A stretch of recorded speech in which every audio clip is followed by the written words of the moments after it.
vous êtes ici, c'est que vous souhaitez mesurer les impacts environnementaux de vos services numériques. Et donc, pourquoi?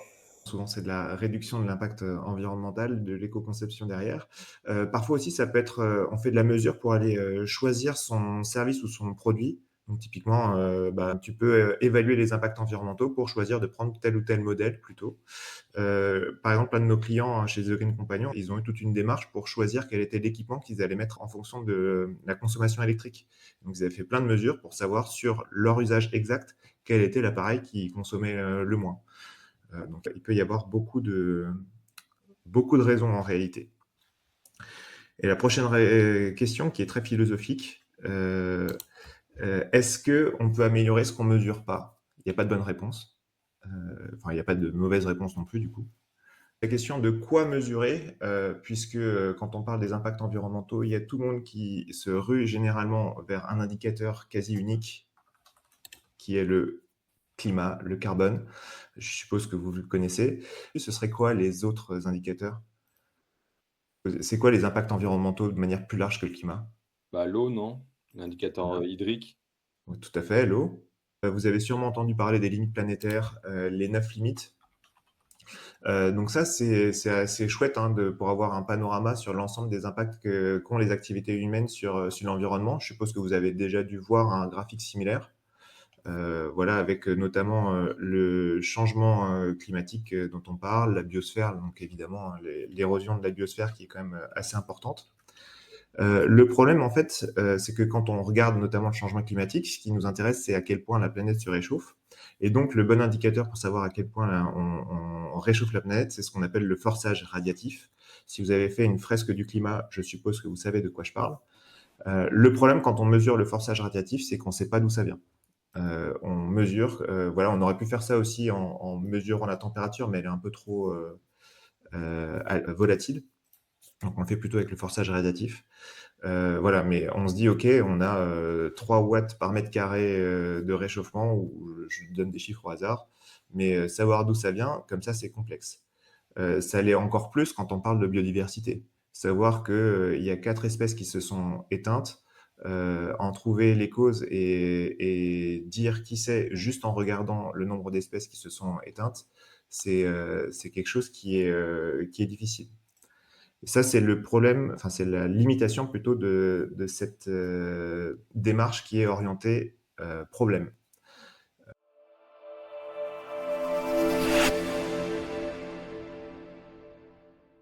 Donc, nous, on va aller plutôt vers une démarche qui est orientée dommage. Et donc, à quoi ça correspond? Je vais en parler sur le climat. Sur le climat, c'est facile parce que c'est quelque chose qu'on maîtrise un peu plus. Plutôt que de regarder le forçage radiatif, on va regarder les émissions de gaz à effet de serre. Et ça, c'est plus facile d'aller déterminer d'où ça vient. Voilà. Maintenant, comment est-ce qu'on l'applique pour la biodiversité? Bah, c'est beaucoup plus complexe. On va faire la roulette russe du nombre d'indicateurs qu'on va regarder. Donc là, il y en a 9. Je vais réduire ça à 3, les écosystèmes, donc de la nature, de l'environnement, et la disponibilité des ressources. Ce sont les 3 problèmes. Maintenant, comment est-ce qu'on transforme ça en dommages? Donc, je reprends mes 3 problèmes. Je change l'ordre histoire de vous perdre, mais je ne sais pas pourquoi j'ai changé l'ordre. Mais voilà, donc on a ces 3 problèmes.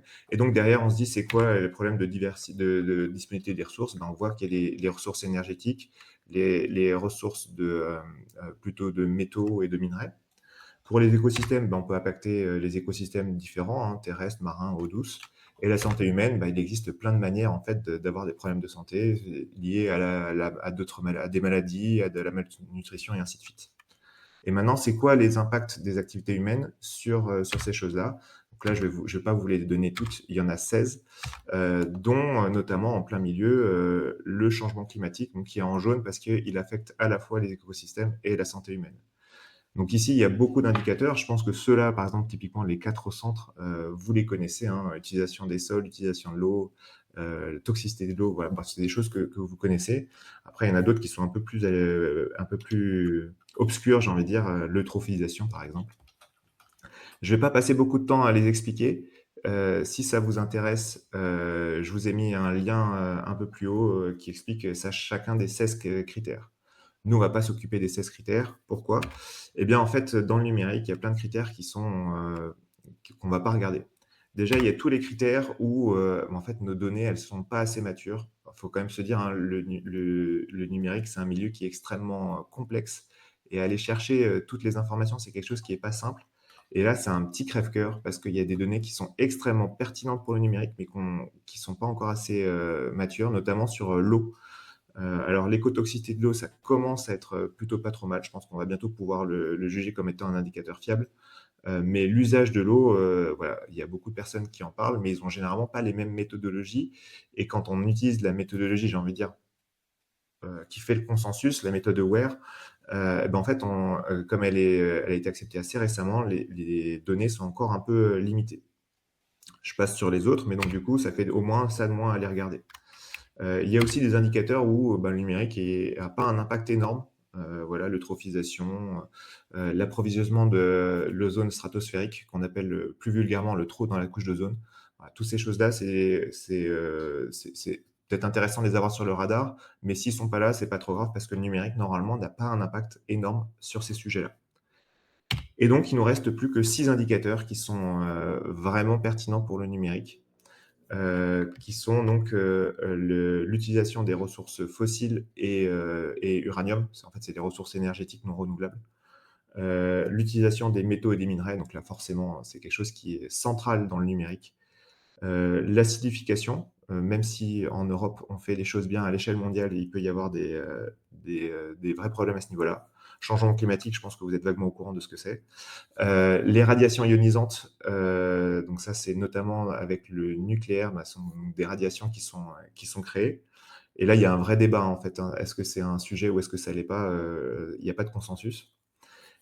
Et les émissions de particules. Donc ça, souvent, quand on vous dit restez chez vous, l'air est trop pollué pour sortir avec les particules fines, et l'ozone et ce genre de choses, c'est exactement cet indicateur-là qu'on va suivre.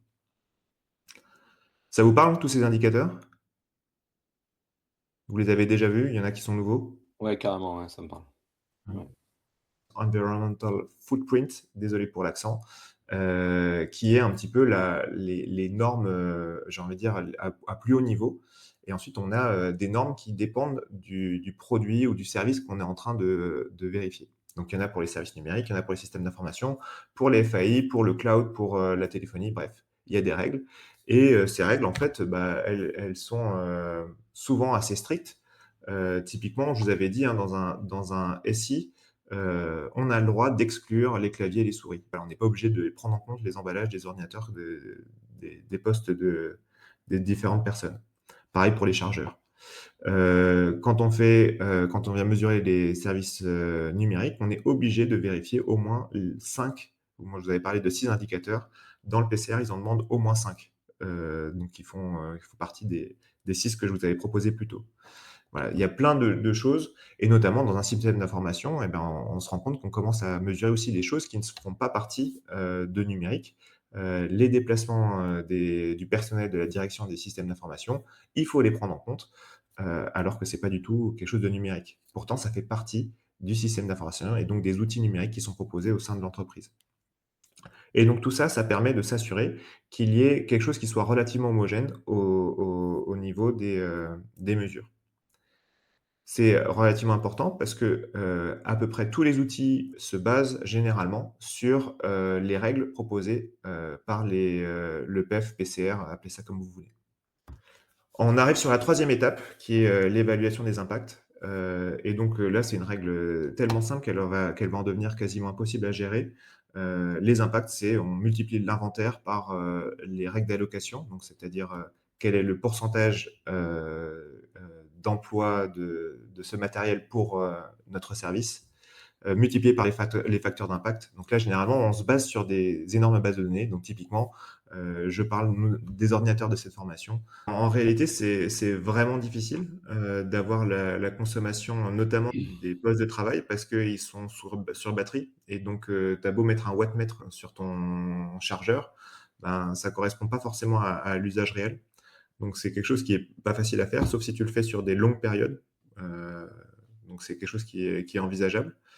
Il y a des outils qui permettent de faire une évaluation qui est très précise.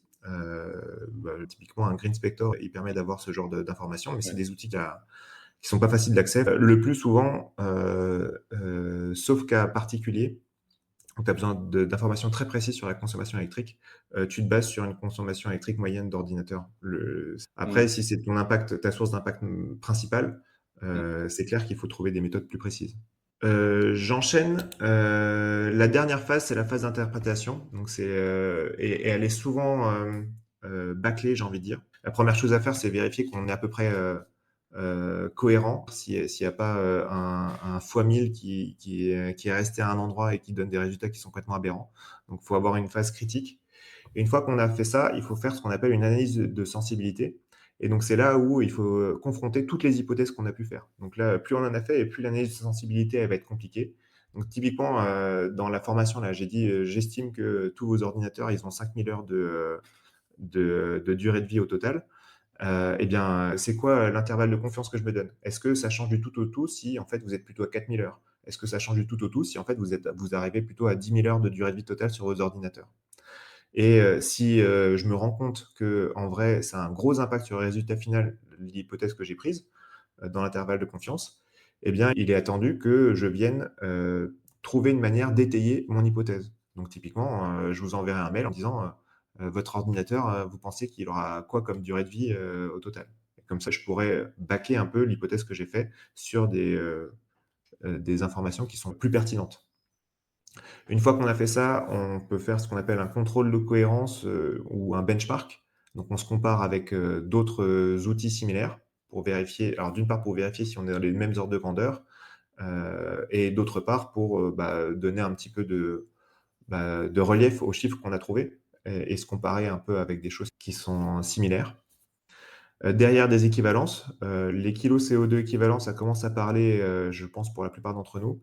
Les kilos équivalents T1 ou les disease incidents, je pense que ça ne parle à personne. Donc il faut essayer de trouver une manière de donner de la valeur à ces choses-là en comparant avec, je sais pas moi je parle souvent pour l'anti-1, je parle souvent en cuivre. Je trouve que c'est plus parlant. Voilà, et pour la toxicité de l'eau, je parle en équivalent de désherbage, la surface de désherbage qu'on doit réaliser pour arriver à la même toxicité. Bref, chacun trouve les choses qui lui parlent le mieux. Et derrière, on est plutôt sur une démarche d'amélioration de l'outil. Donc, trouver les principales sources d'impact pour pouvoir amener l'éco-conception là où c'est pertinent. Et enfin, les pistes d'amélioration, là, c'est plutôt les pistes d'amélioration de l'audit environnemental, de l'ACV. J'ai fait des hypothèses qui sont peut-être un peu bancales ou en tout cas qui mériteraient d'être un peu mieux étayées pour la prochaine fois où je ferai mon audit. Du coup, les résultats, typiquement, alors là, c'est un graphique extrêmement complexe, c'est pas la peine d'essayer d'aller dessus, mais bon, dès que vous voyez des études numériques monde, études du numérique, des impacts du numérique en France qui sont réalisées par Greenity, par l'ADEME ou autres, voilà, quand on parle du sac à dos écologique de nos appareils numériques, derrière, c'est systématiquement des ACV.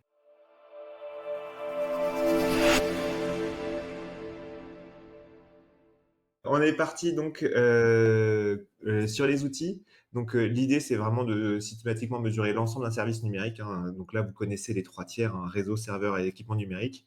Et vous avez vu ou vous n'avez pas vu le petit 4 et le reste. Voilà, je vous avais déjà dit, hein. Parfois, quand on mesure un service numérique, il faut aussi inclure des choses qui ne sont pas du numérique et donc des choses qui sont différentes que du réseau, du serveur et des équipements numériques. Je vais d'abord parler des outils qui permettent de faciliter la réalisation d'analyses de cycle de vie, avec notamment euh, un outil qui s'appelle l'arbre de conséquences, ou parfois l'arbre d'implication. Si vous avez fait une fresque numérique ou une fresque du climat, vous êtes à peu près au courant de comment ça fonctionne, puisque c'est ça, hein, ce qu'on fait le plus souvent sur des fresques. Et en fait, il y a deux outils qui ont été développés, l'empreinte projet de l'ADEME et de l'outil de l'Orange, où l'idée, c'est de permettre de créer justement un arbre de conséquences pour s'assurer qu'on a bien l'ensemble des aspects de son service numérique ou de son projet qui ont été pris en compte. Je vous cache pas que c'est des relatives usines à gaz, ces deux outils. Ils sont complexes à utiliser, mais ça a quand même des avantages, c'est que ça permet de structurer sa manière de chercher toutes les implications qu'a son service numérique. Donc ça, c'est plutôt hyper positif. Et en plus, les 2 sont connectés directement avec, des bases de données environnementales. Donc une fois qu'on a fini notre, arbre de conséquences, il suffit juste d'appuyer sur un bouton et pouf! On a les impacts environnementaux, au moins carbone, hein, pour les 2. L'empreinte projet est capable, de faire du multicritère, mais c'est ouvert pas dans 100 des cas, ça dépend de ce que vous avez comme conséquence. Ensuite, dans une ACV, on a aussi besoin de bases de facteurs d'impact. On a besoin de savoir, c'est quoi les coûts environnementaux de la fabrication d'un terminal. On a besoin d'avoir plein d'informations, plein de données, pour pouvoir réaliser son audit. Alors pour ça, je vous en ai donné, plein ici, des bases de données. Bon, vous remarquerez que beaucoup d'entre elles sont payantes. Donc, il y a EcoInvent, Code et Sphera qui sont vraiment les bases de données généralistes pour les ACV, qui ont tout de même toutes ces 3 un volet numérique, mais qui est peut-être pas aussi développé que, des bases, vraiment, dédiées au numérique. Je vous ai déjà parlé de la base impact ou base empreinte de l'ADEME, qui est elle, ouverte et gratuite.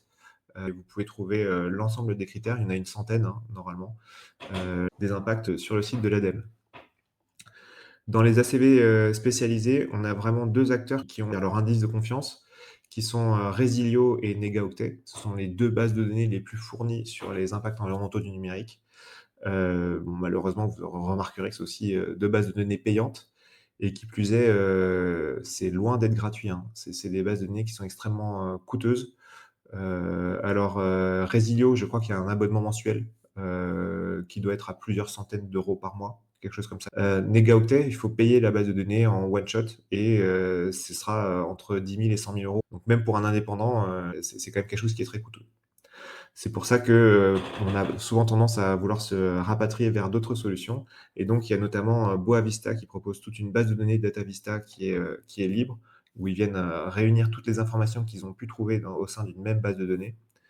Et il y a Digital for Better aussi, hein, qui propose pas mal d'indicateurs, d'impact environnementaux qui sont, libres d'accès.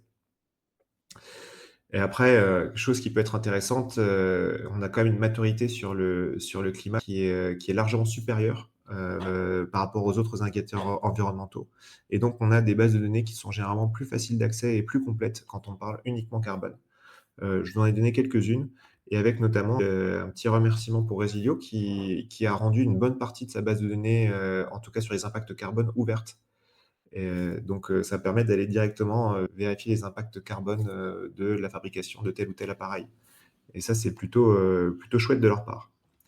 Du coup, il y a aussi plein d'outils pour, réaliser des ACV. Je crois que l'outil le plus répandu pour faire des ACV, globalement, ça reste le tableur. Voilà, donc Excel ou LibreOffice. Voilà, c'est des outils, souvent utilisés. Toutefois, il faut se rendre compte que l'ACV, c'est un Graal qui est un peu inaccessible parce que c'est un savoir-faire qui est assez rare, dans le milieu du numérique, mais aussi dans d'autres milieux d'ailleurs. Je crois qu'il y a que dans le bâtiment où c'est vraiment très répandu puisque de toute façon la méthodologie vient du bâtiment et c'est généralement plutôt long et coûteux à mettre en place, de faire un audit, complet avec une analyse du cycle de vie.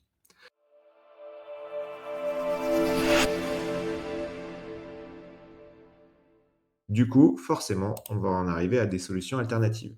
En fonction de ce qu'on souhaite mesurer, donc le premier, peut-être le plus simple, c'est la mesure de système d'information. Donc système d'information, c'est l'ensemble des outils numériques qui permettent à des gens dont le métier n'est pas spécialement lié au numérique de faire leur métier, hein.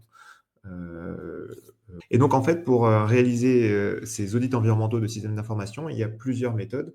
La première, c'est de faire ce que j'appellerais un inventaire manuel. C'est-à-dire que c'est vous qui allez décrire, tout ce qui est nécessaire à faire fonctionner votre système d'information. J'ai tant d'ordinateurs, j'ai tant d'écrans, j'ai tant de claviers, j'utilise, tant de réseaux, j'ai besoin, de serveurs qui sont, on-prem, mais j'utilise aussi des serveurs, cloud. Il faut tout, décrire et ensuite on va vous donner, les impacts que vous pouvez avoir. Donc en fonction des outils que vous aurez pas forcément les mêmes questions. Je vous en donne 4 des outils. Donc les 3 premiers ont l'avantage d'être gratuits. Celui-ci, bon, le mien donc c'est un feuillet Excel, hein, en réalité. Resiliotech, c'est un outil qui est payant. Econ, c'est uniquement carbone, WinR aussi. Les 2 autres, ils sont multicritères. Après, faut s'imaginer qu'à l'échelle de grosses organisations, faire un inventaire manuel, c'est, j'ai envie de dire difficile, voire, utopique, impossible, d'avoir un inventaire complet. Et en fait, il y a des outils qui sont dédiés à ça, qu'on appelle généralement des CMDB. Sinon, on peut aussi avoir des connecteurs, vers des autres outils que vous pouvez, utiliser pour avoir des informations. Donc là, je vous ai mis, plein d'outils qui existent, sur le marché. Les principaux, les plus connus, hein, c'est Soft, et il y a notamment une capsule qui a été réalisée chez The Green Companion. Donc, si vous voulez voir un petit peu l'interface de l'outil, je vous redirige vers cette capsule. Il y a Frugger aussi, qui est un outil qui est, moi, je trouve assez proche de Soft ou Aguaro. Et d'ailleurs, au passage, on dira que ces trois outils sont français.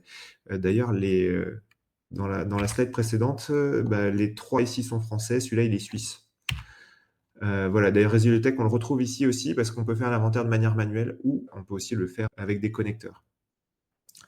Les autres outils, ils sont très similaires. Voilà, donc il y a notamment NumEcoEval, qui est en fait jamais qu'un serveur avec des API où vous allez devoir faire tout le travail de connexion vous-même, qui est géré, je ne sais plus, je crois que c'est l'ADEME qui gère ça.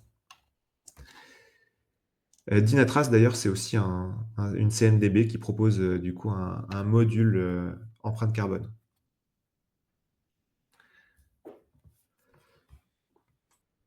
Voilà, Frugger, Soft, moi je les trouve très proches l'un de l'autre et on peut les utiliser pour encore une fois avoir en tête que bah, ce sont des outils qui peuvent avoir eux-mêmes leurs limitations, donc il faut les voir.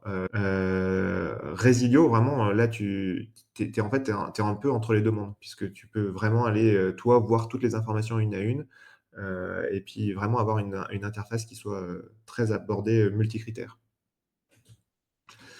Moi, je t'avoue que je suis très orienté tableur, mais en vrai, j'ai aucun souci avec l'usage de ces outils-là. Et je trouve que leur démarche, elle est pertinente dans le pilotage d'un système d'information. On peut se baser sur des données fournisseurs, notamment des hyperscales. On peut aussi se baser sur des connecteurs qui viennent aller chercher des informations chez nos fournisseurs pour pouvoir ensuite cracher avec des modèles mathématiques nos impacts environnementaux. On verra tout ça en détail point par point. Il faut aussi se rendre compte qu'il y a parfois des périmètres qui varient. Il y en a qui vont chercher les trois, qui sont globaux, hein, qui vont chercher les trois tiers, donc les serveurs, les réseaux et les terminaux utilisateurs. Il y en a qui se concentrent que sur les serveurs. Il y en a qui se concentrent que sur les terminaux utilisateurs. Et là, peut-être que ça va vous étonner, mais il n'y a personne qui s'intéresse uniquement au réseau. Est-ce que vous savez pourquoi? C'est dur à calculer, tout le monde l'utilise. C'est presque l'inverse, en tout cas de mon point de vue. En fait, c'est parce que quasiment tout se base sur les données qui transitent. Et les données qui transitent, c'est quelque chose qui est extrêmement simple, qui est extrêmement facile d'accès.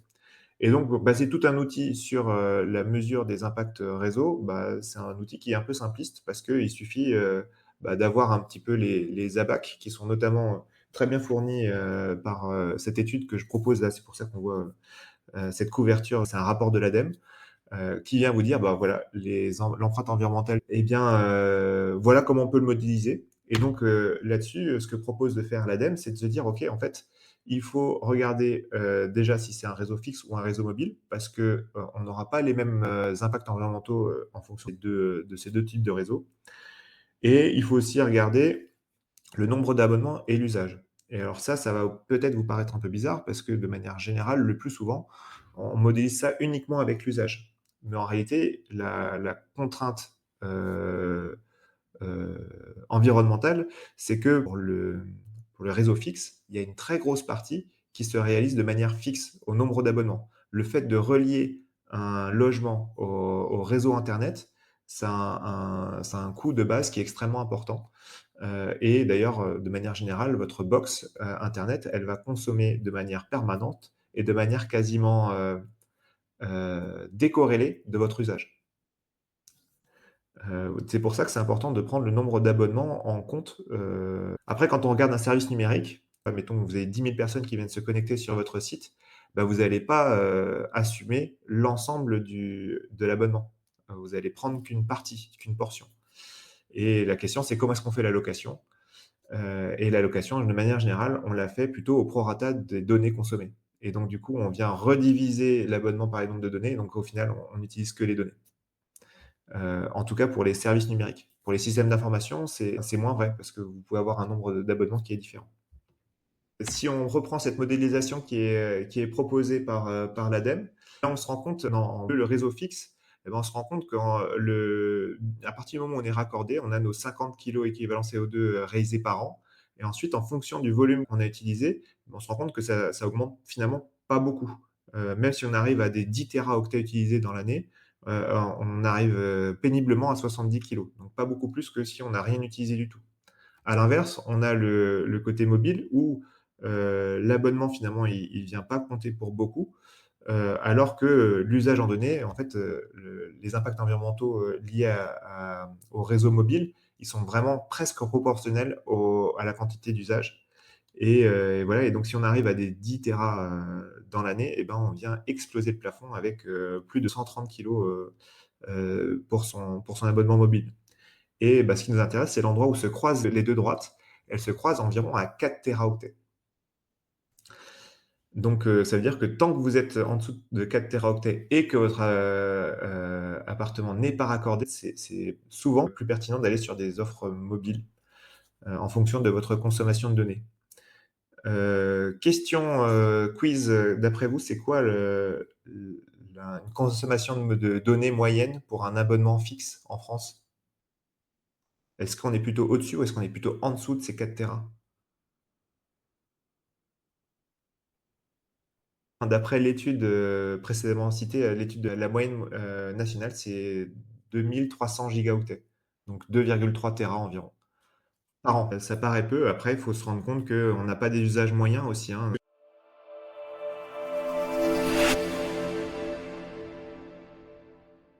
Ce que je viens de vous dire, c'est qu'en fait, c'est assez facile d'accéder aux informations sur les données qui transitent, hein. Vous les avez côté serveur, vous les avez côté réseau évidemment. Vous les avez aussi côté service numérique. Normalement, vous savez, monitorer, les données qui transitent. Il y a un outil qui s'appelle CO2.js qui lui se dit: «Bah, en fait, vu que ça c'est facile à avoir, et ben, on va faire des allocations basées sur les données qui transitent, pour tout». Et donc, on se dit: «OK, les centres de données, eh ben, j'estime que je fais une allocation en fonction du nombre de données qui ont transité». L'idée générale, c'est je connais l'impact environnemental des centres de données à l'échelle mondiale, je connais le volume de données qui transitent à l'échelle mondiale, à l'échelle annuelle, je divise l'un par l'autre et je sais quelle est la consommation électrique d'un serveur par gigaoctet. Évidemment, c'est une hypothèse qui est, un peu simpliste, hein, parce qu'on sait très bien que si vous faites une requête sur un outil type d'intelligence artificielle, vous allez avoir, relativement peu de données qui transitent pour un usage électrique très important côté centre de données et à l'inverse, si vous faites de la vidéo, vous allez avoir beaucoup de données qui transitent pour un usage plus limité, en tout cas des data centers.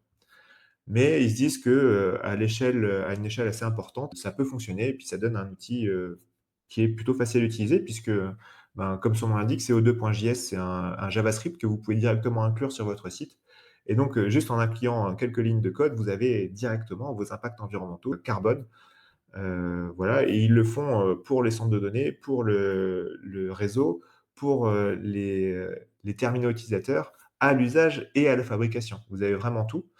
Donc si vous voulez vraiment ne pas trop vous fouler, pour faire vos audits environnementaux, eh bien, vous dites que vous utilisez le Sustainable Web Design Model, qui est le nom, qu'on donne, au modèle qui est derrière, CO2.js et vous utilisez les données qui sont, écrites sur ce slide et puis vous avez terminé votre audit. Il suffit juste de multiplier les données qui transitent par les chiffres que je vous ai donnés là et vous avez terminé. Évidemment, c'est une grosse contrepartie. La grosse contrepartie, c'est que quand vous intégrez ça dans une démarche d'éco-conception, et ben, en fait, vous monitorez si vous faites une amélioration côté serveur qui vient optimiser votre temps de calcul, bah, vous le verrez pas parce que vous n'avez pas changé le nombre de données qui transitent.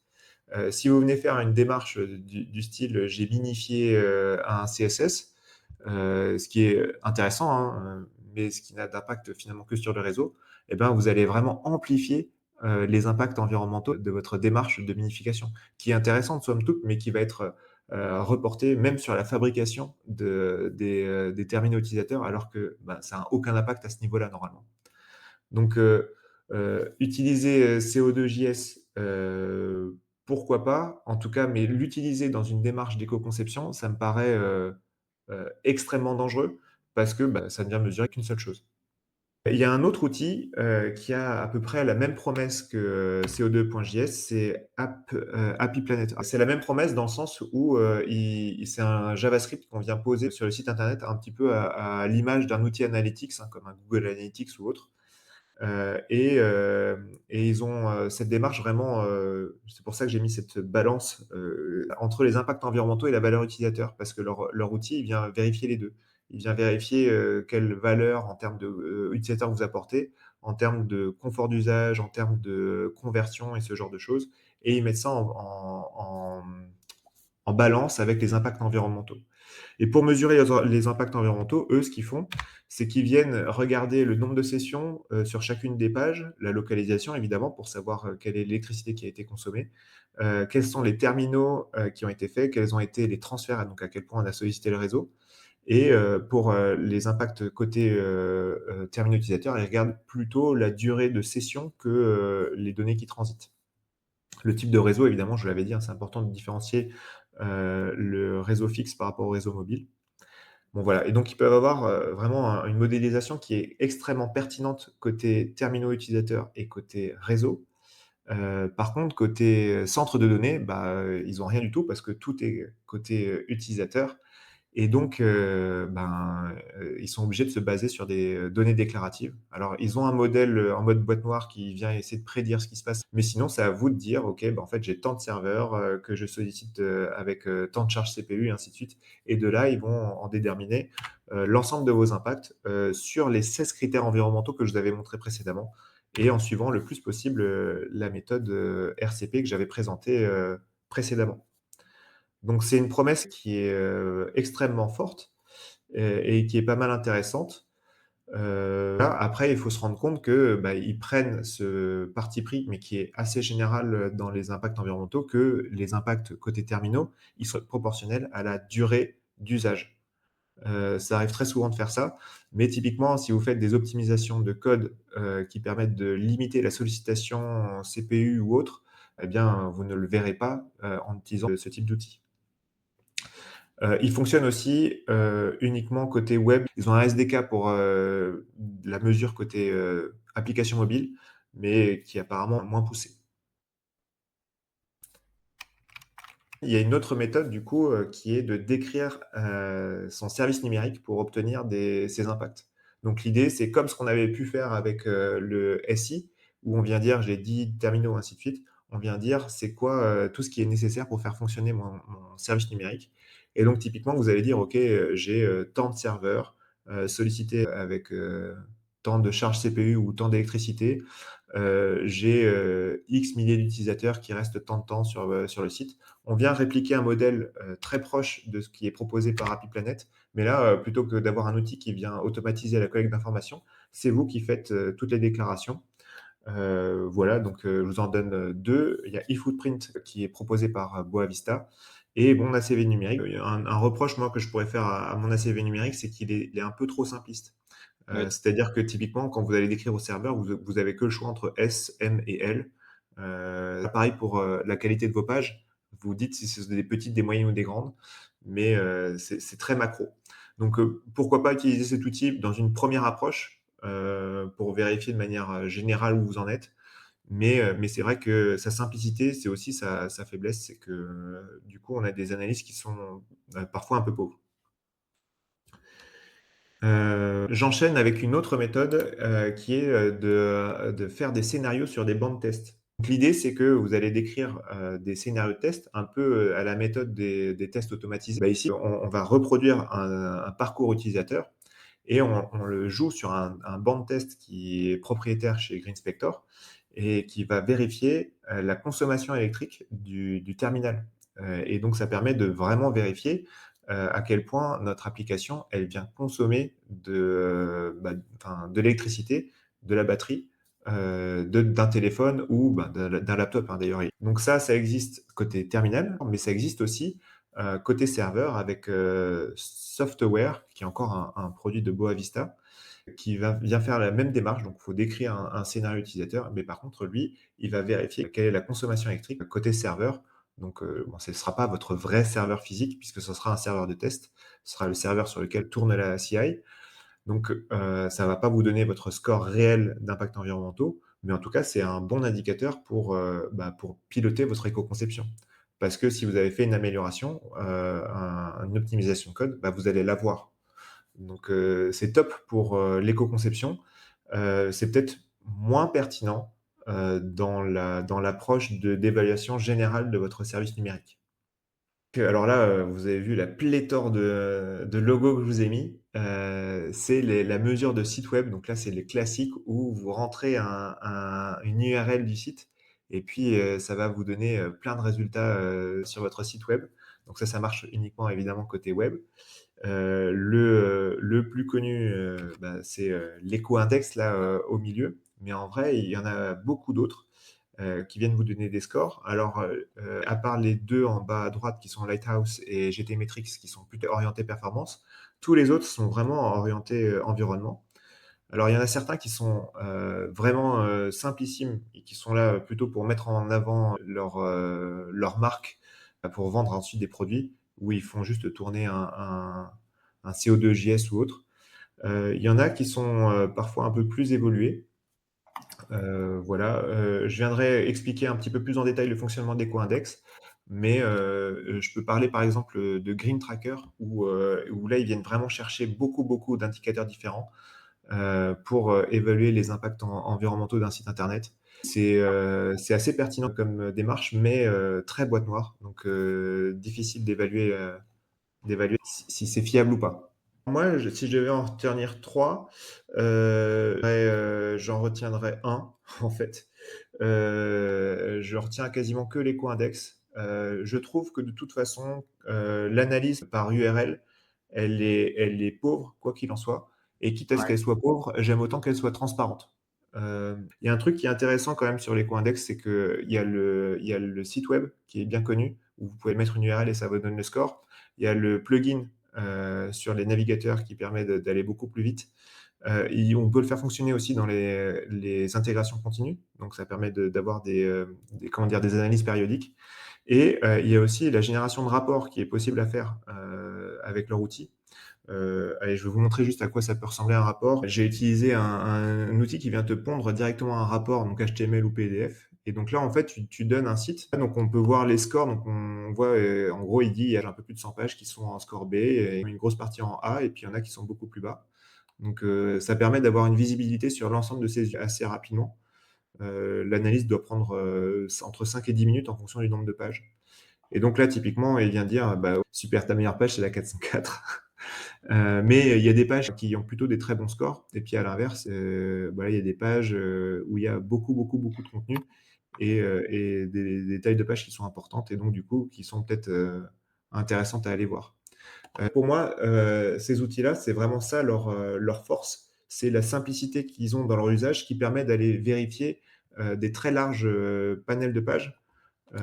Alors que quand on fait de l'éco-conception, c'est pas forcément simple d'aller vérifier tout un ensemble de pages parce qu'on arrive vite sur des sites internet à en avoir des centaines, voire plusieurs centaines. Voilà. Et donc, pour moi, c'est hyper important d'avoir ce type d'analyse.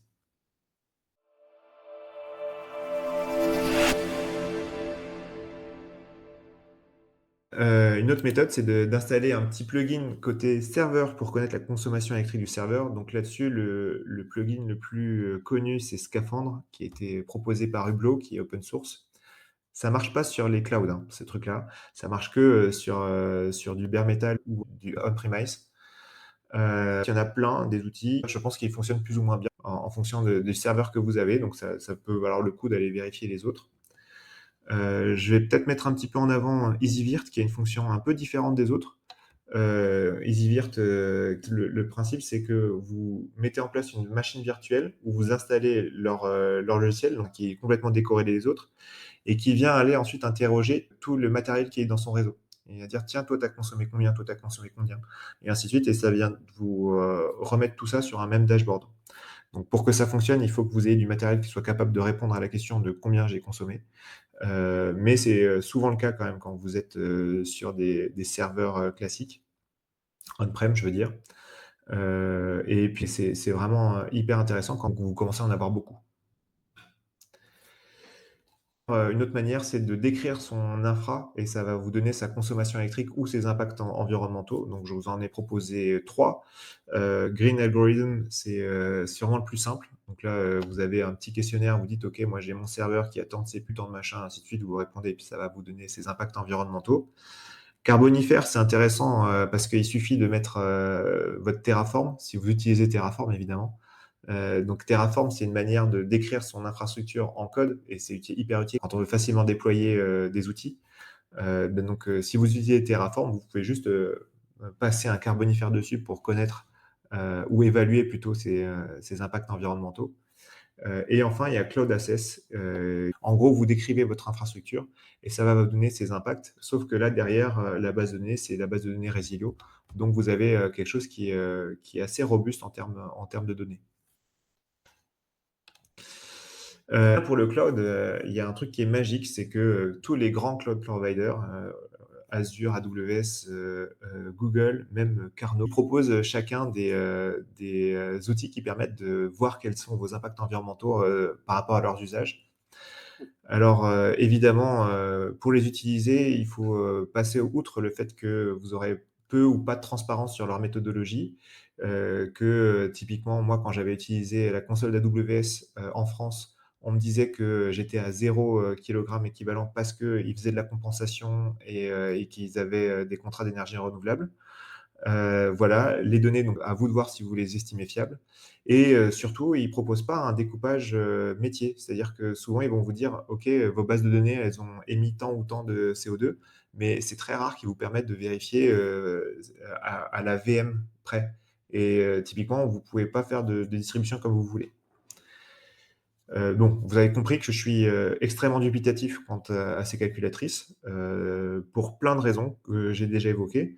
Et en fait, je suis pas le seul, parce que en fait, des outils qui permettent d'évaluer les impacts environnementaux du cloud, eh ben, il y en a plein.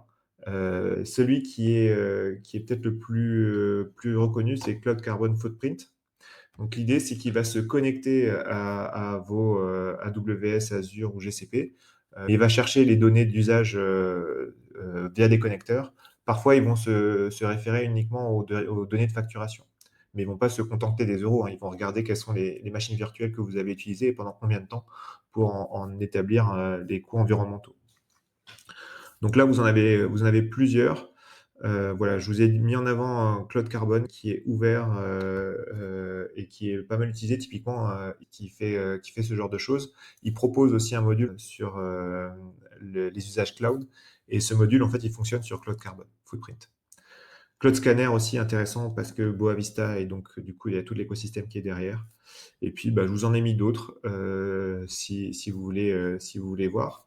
Le petit lien en dessus, aller plus loin, c'est pour vous montrer quelle est la méthodologie qui est utilisée derrière tous ces modèles parce que on ne connaît pas leur consommation électrique. Et donc on est obligé de passer par la consommation CPU ou la consommation de RAM pour pouvoir en établir ensuite la consommation électrique de ces composants, puis élargir au serveur, puis élargir au data center en passant notamment par le PUE. Mais bon, il y a des calculs qui sont assez complexes si ça vous intéresse. Je vous ai mis un lien qui explique un peu la méthodologie qui est derrière. Enfin, dernière possibilité pour les services numériques, c'est qu'on peut utiliser aussi des outils qui sont plutôt orientés système d'information pour mesurer son service numérique. Frugger, Soft et Resiliotech proposent à chaque fois de changer un petit peu le fonctionnement de leur outil pour permettre de mesurer des services numériques.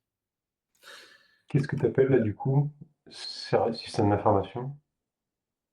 Un système d'information, c'est typiquement, je suis L'Oréal et je dois proposer des outils numériques à l'ensemble de mes employés, alors qu'ils vont pas forcément travailler dans le numérique. Donc, un poste de travail, un navigateur, les emails, le cloud, ainsi de suite. Donc, c'est ça le système d'information. C'est comment permettre aux gens de faire leur travail avec des outils numériques. Donc, une fois que vous avez réalisé votre service numérique, n'oubliez pas, hein, une fois qu'on a fait les évaluations, ce qu'on veut, c'est se comparer. On veut voir déjà si nos hypothèses elles sont pertinentes et derrière, on veut se comparer, on veut voir si on est cohérent avec l'existant. Et donc là, je vous invite à aller sur la base impact, qui est celle qui est la plus robuste pour aller vérifier si, je ne sais pas moi, vous êtes en train de regarder l'impact environnemental de votre site internet, où vous pouvez vous comparer avec une page moyenne dans la base impact de l'ADEME. Si vous êtes plutôt sur de l'envoi de messages, WhatsApp ou autre, peut-être que vous pouvez vous comparer à des mails. C'est pas exactement la même chose, mais au moins vous avez une base comparative.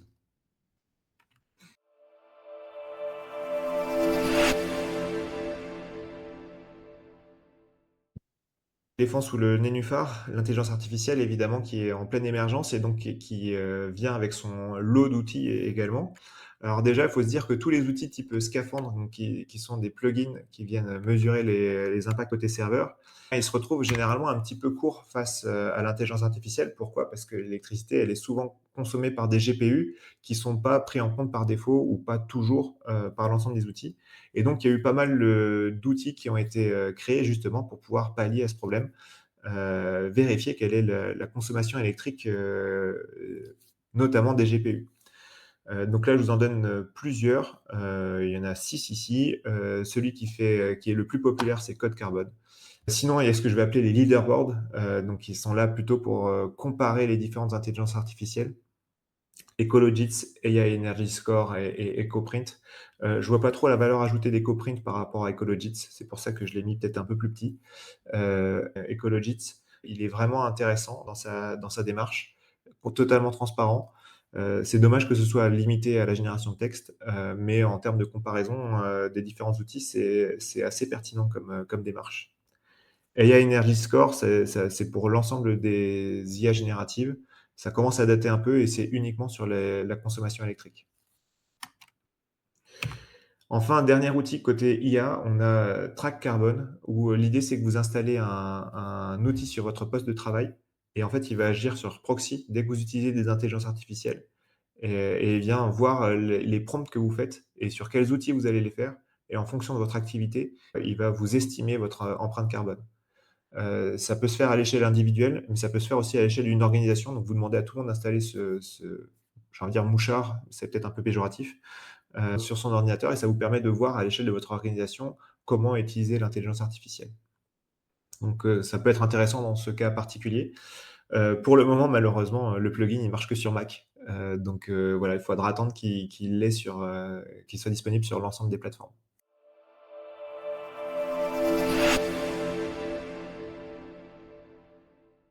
Des outils. Voilà, j'espère que ça a été digeste quand même et que ça vous a ouvert sur certaines méthodologies. Il y a plusieurs idées que je voudrais que vous gardiez derrière. La première, c'est qu'il faut faire très attention aux comparaisons. Donc là, je prends l'exemple, je ne sais pas si vous avez suivi, mais l'été dernier, Mistral a publié un rapport sur les impacts environnementaux de son modèle large, donc son modèle phare. Et il disait, bah voilà, pour réaliser une page de texte, on avait enfin 1 gramme pardon, de CO2 équivalent. Et vous voyez les autres critères aussi. Et moi, ce que je vous propose de faire, c'est de faire un truc qui est interdit à faire, hein, c'est de comparer avec une autre analyse qui est aussi intéressante, c'est celle d'Ecologit. Donc, je vous ai dit, hein, je juge que la démarche transparente d'Ecologit est très intéressante et fiable. Et voilà les chiffres qu'on a pour exactement la même chose côté Ecologit. On voit que en termes de grammes, on est genre à 100 fois moins. En termes d'eau, c'est encore pire. Et en termes d'équivalent antimoine, c'est 1000 fois moins. C'est quand même hyper intéressant. C'est une démarche qui était très sérieuse. Il faut juste se dire qu'ils n'ont pas mesuré le même périmètre. Là où sur Mistral, il y a vraiment eu l'ensemble des impacts qui ont été pris en compte, incluant aussi les impacts côté terminaux utilisateurs, les impacts côté réseau, quels sont les besoins de l'entreprise pour pouvoir fonctionner, donc aussi les déplacements des collaborateurs, ainsi de suite. Toutes ces petites choses mis bout à bout, le prix de l'entraînement aussi, le coût de l'entraînement, pardon, qui est certainement la chose la plus importante à prendre en compte, qui ne sont pas inclus dans le modèle qui est proposé par Ecologist. Et donc, en fait, foncièrement, on ne mesure pas la même chose. Et pourtant, quand on regarde dans les hypothèses ou dans ce qu'ils disent mesurer, les deux prétendent mesurer l'impact marginal du modèle large de Mistral sur 400 tokens. Donc voilà, c'est là où je veux vraiment vous rendre très précautionneux quand vous voulez comparer deux choses il faut vraiment s'assurer que les méthodologies sont identiques et si possible que ce soit le même acteur, parce qu'on peut vite arriver à des différences qui sont juste délirantes et sans vraiment mettre à défaut les méthodologies qui ont été proposées. Voilà. La balle sera bientôt dans votre camp, je pense, hein. L'idée, si vous êtes ici, c'est pouvoir faire votre mesure. Et donc, s'il y a vraiment que 2 messages à retenir, c'est qu'il faut bien savoir ce que vous voulez mesurer, parce qu'en fonction de ce que vous allez mesurer, vous n'allez pas utiliser les mêmes outils et pas les mêmes méthodologies, pardon. Et il faut avoir conscience des limites de ce que vous allez faire. Il y aura forcément des hypothèses, il y aura forcément des choses qui seront oubliées et c'est normal et il faut en avoir conscience. Si vous décidez de mettre en place un CO2JS pour piloter votre éco-conception, si vous êtes conscient de ce que vous avez fait comme parti pris, ça peut éventuellement fonctionner dans certains cas. Bref, tout ça pour vous dire que la bonne mesure, finalement, c'est un peu utopique. Il n'y a pas de choses totalement fiables ou qui fassent la vraie réalité. On est toujours obligé de faire des hypothèses et il faut toujours mettre de la nuance dans tout ce qu'on fait, même quand on utilise la méthode ACV la plus robuste possible.